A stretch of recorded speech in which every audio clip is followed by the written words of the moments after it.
Om Swastiastu, para pemirsa umat sedharma yang saya kasihi. Dalam kesempatan ini saya akan berbagi tentang makna telur ya.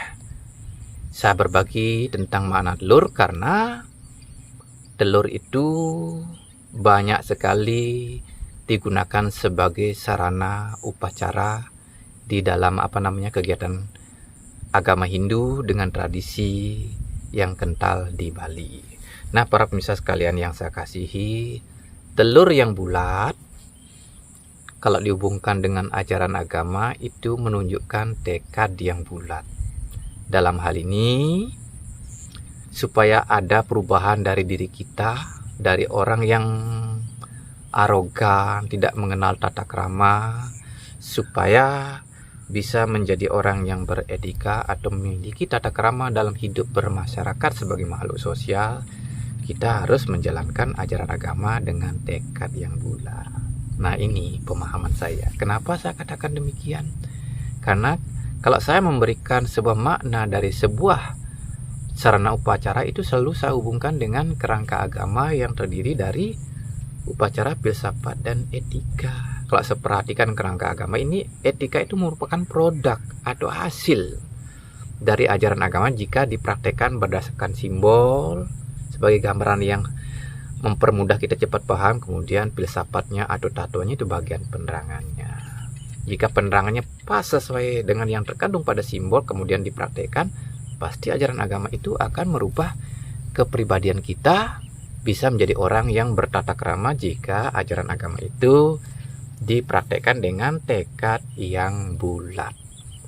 Nah, selanjutnya kulit telur yang dipakai upacara itu kan kebanyakan berwarna putih. Nah, warna putih dari kulit telur itu melambangkan pikiran suci atau pikiran putih ya. Dalam hal ini ajaran agama itu berguna untuk menyucikan atau memutihkan pikiran, tapi harus dijalani dengan tekad yang bulat. Nah, adapun cara menjalani ajaran agama yang paling simpel supaya pikiran menjadi putih itu ditunjukkan oleh kepanjangan kata putih. Putih itu puja Tuhan, ikhlaskan hati. Jadi kita memuja Tuhan dengan lagu-lagu pujian yang sifatnya dengan syair-syair pujian yang sifatnya mengagungkan, memuliakan Tuhan, dijalani dengan ikhlas, itu akan membuat pikiran kita bisa menjadi putih. Nah, kemudian dalam ajaran agama apapun kita kan mengenal mantra suci. Kalau orang bilang mungkin lafal suci atau nama suci Tuhan. Disebut mantra suci atau nama suci Tuhan itu dikarenakan mantra suci atau nama suci Tuhan itu jika diingat berguna untuk menyucikan pikiran. Nah, daya kerja dari mantra untuk menyucikan pikiran itu tidak jauh beda dengan sikat gigi atau sikat pakaian. Nah, sikat gigi itu akan mampu membersihkan gigi kita bila sikat itu digosokkan berkali-kali. Dari gigi kita yang kuning, yang hitam, kalau digosokkan berkali-kali kan bisa berubah jadi putih. Demikian juga mantra itu akan berguna untuk menyucikan pikiran jika diingat berkali-kali, berulang-ulang kali. Jadi dalam hal ini, dalam menerapkan ajaran agama untuk memutihkan pikiran atau menyucikan pikiran itu diawali dengan memuja Tuhan, kemudian disertai dengan mengulang-ulang mantra ya. Mengulang-ulang mantra dalam ajaran Hindu disebut dengan japa mantra. Nah, kemudian bentuk telur yang bulat juga melambangkan kalau kita hendak memutihkan pikiran atau menyucikan pikiran, kita sebaiknya memegang sarana berupa japa mala kalau dalam istilah Hindu ya, atau aksamala atau genitri dalam Islam disebut dengan tasbih. Nah, kita pegang itu untuk dipakai mengingat mantra berulang-ulang. Dengan alat itu kita mengetahui, oh, kita sudah sekian kali mengucapkan mantra. Nah, para pemirsa sekalian, jika para pemirsa menyaksikan di masyarakat ada sekelompok umat Hindu di Bali yang sembahyangnya megang tasbih atau japa mala berputar-putar, itu menunjukkan mereka sudah menjalankan ajaran agama dengan tekad yang bulat ya. Itu berguna untuk menyucikan pikirannya supaya pikiran rasanya enak, seger, plong. Kalau kita tidak menyucikan pikiran, hanya memikirkan duniawi aja, maka pikiran kita jadi hitam. Hitam punya kepanjangan hidup semata materi. Kemudian dalam bahasa Bali hitam disebut juga dengan nama selem. Selem punya kepanjangan seleg megai. Jadi hidup kita semata materi, seleg megai artinya tekun bekerja karena semata materi. Kalau tidak pernah sembahyang, tidak menjalankan ajaran agama, nanti pikiran kita menjadi hitam, jadi gelap. Jika kegelapan pikiran sudah lumayan full karena penuh dengan noda, kotoran, itu akan membuat hidup kita jadi kepetengan, kebingungan, kekacauan, sumpah, tidak tenang. Nanti ujung-ujungnya kita pergilah ke jero balian. Istilahnya menanyakan isin bahas napi nemekrano pikiran tiang, hidup tiang di kepetengan, di keluarga sering cekcok, sering bertengkar. Nah, itu dikarenakan pikiran kita gelap karena hidup kita semata materi, sesuai dengan kepanjangan kata hitam atau selem, seleg megai doget, tidak pernah memutihkan pikiran dengan cara putih, puja Tuhan, ikhlaskan hati. Nah, selanjutnya setelah kita memutihkan pikiran, pelajaran selanjutnya ditunjukkan oleh cairan telur itu yang bening ya, bukan putih. Nanti kalau cairan telur kalau sudah dimasak baru berwarna putih. Cairan telur yang bening itu menunjukkan kita harus menyertai dengan mengheningkan pikiran dengan cara meditasi. Ketika meditasi sambil berjapa, perhatiannya diarahkan di sela alis ini aja. Atau kita bisa memandang ujung hidung. Perhatikan aja. Ketika pikiran lari-lari atau perhatian kesana kemari lagi, arahkan perhatian. Kemudian bisa juga memandang sebuah titik. Nah, ketika kita memandang sebuah titik atau di sela alis ini, akan membuat kita punya pikiran jadi diam. Nah, ketika pikiran kita diam, tenang, itu bagaikan air di kolam yang tenang ya, tidak ada ngaduk-ngaduk, nanti kekeruhan air kan mengendap. Begitu juga kekeruhan pikiran. Ketika ditenangkan jadi mengendap sehingga pikiran jadi bening. Atau bagaikan air yang tenang itu kan bening ya. Nah, ketika pikiran kita sudah bening, bagaikan cairan dari putih telur itu, dari cairan telur yang bening itu akan memungkinkan kita bisa menemukan makna dari kuning telur. Nah, makna dari kuning telur itu menunjukkan sinar suci atma kita yang cemerlang ya. Jadi atma kan sinar suci ada dalam diri. Nah, sinarnya itu bisa akan nampak ketika pikiran kita sudah bening ya.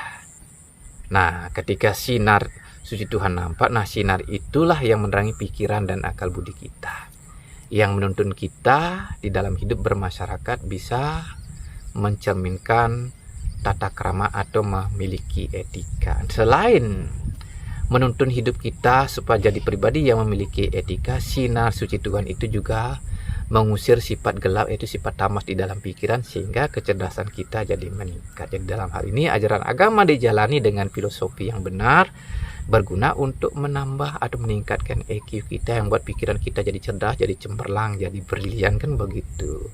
Kemudian sinar suci atma kita yang cemerlang yang ada di dalam diri, jika itu memancar, pancaran sinarnya juga mengalirkan energi sehingga pikiran kita jadi full energi. Dari pikiran yang full energi, tubuh juga akan penuh energi sehingga kita menjadi lebih energi, lebih sehat, dan penyakit-penyakit dalam tubuh juga dinetralisir oleh sinar suci Tuhan yang ada di dalam diri kita, itu sinar suci Sang Hyang Atma ya. Nah, ini sinar suci Sang Hyang Atma itu mahal, bisa diperoleh melalui keheningan pikiran ya. Atau dalam kehidupan di masyarakat, setiap kita melakukan tindakan menolong, kerja sosial dilandasi dengan keikhlasan tanpa pamrih, dengan cara demikian juga sinar suci atma bisa memancar. Kalau kita penuh pamrih supaya dihargai, supaya dihormati, itu sinar suci atma justru tertutup. Karena kalau kita berharap sebuah penghargaan itu ada ego. Nah, ketika ada ego, sinar beliau tertutup. Nah, itu pentingnya untuk memperoleh sinar beliau yang pingit ini, yang ada di dalam diri kita masing-masing. Kita perlu, kalau hidup di masyarakat, dalam menolong, memberikan pelayanan pada siapapun gitu ya. Kalau mampu kita memberikan pelayanan, itu usahakan tanpa pamrih ya. Kerja sosial di masyarakat gotong royong, sebisanya kita tanpa pamrih. Dengan cara seperti itu sinar beliau ini memancar. Wah, mendapat pancaran sinar ini luar biasa. hidup kita bagaikan apa, nah tenaga kita dicuntek gitu. Nah, sinar beliau itu membuat kita jadi sehat, hidup kita menjadi cerah ceria di wajah. Kan demikian karena pancaran ini.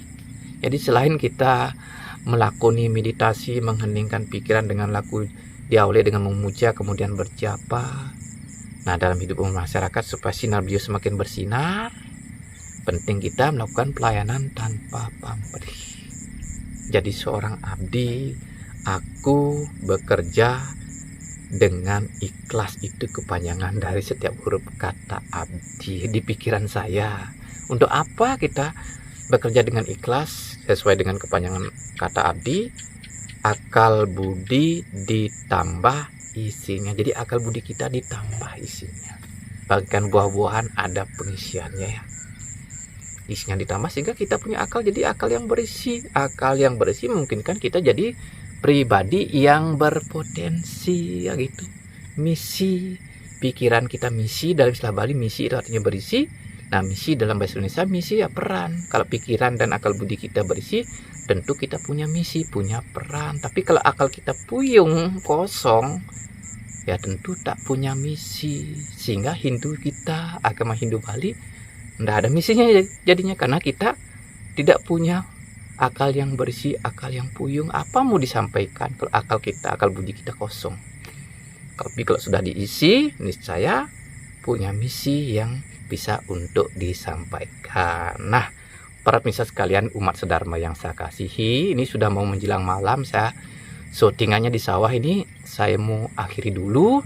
Nah, sebelum saya mengakhiri cerita ini, saya sebagai manusia biasa yang tidak luput dari kekurangan-kekurangan bagaikan gading, tak ada gading yang tak retak, demikian juga diri saya. Karena itu saya mohon maaf yang sebesar-besarnya. Saya akhiri cerita saya ini sehubungan dengan masalah makna telur dengan ucapan Paramasanti, Om Santi Santi Santi Om. Oke.